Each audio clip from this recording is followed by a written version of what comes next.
अगदी कलंकित, सगळे मंत्री भ्रष्टाचारी आहेत। अगोदरच मी सांगितलं की विश्वासघाताने आलेलं सरकार, मतांची चोरी करून आले सरकार, देशामध्ये असेल राज्यामध्ये असेल, हे सरकार आता फक्त लोकांचे फसवणूक कशी करायची, लोकांची लुबाडणूक कशी करायची, स्वतःची खुर्ची वाचवण्यासाठी त्यांच्या आपसात फक्त हेवेदावे चाललेले आहेत। त्यामुळे या राज्याकडे दुर्लक्ष आहे। अगदी महानगरपालिका असेल प्रत्येक विभागामध्ये अगदी दुर्लक्ष असल्यामुळं त्याची जनता त्रस्त आहे।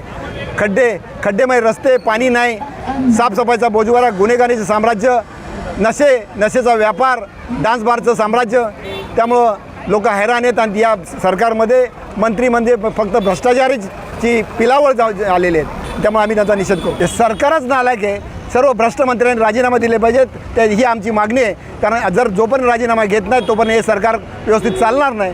म्हणून या सरकारचा आम्ही निषेध करतो आणि भ्रष्ट मंत्र्यांचा राजीनामा मिळाला। हे आता हे सरकारच तसं आहे, त्यामुळे असंच चालणार आहे।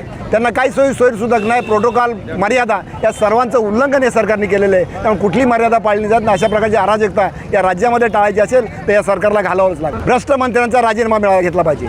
ज्यांच्यावर भ्रष्टाचाराचे आरोप सिद्ध झालेले आहेत आणि नालायक ठरलेले आहेत, त्यांचा तात्काळ राजीनामा घेणं हे गरजेचं आहे।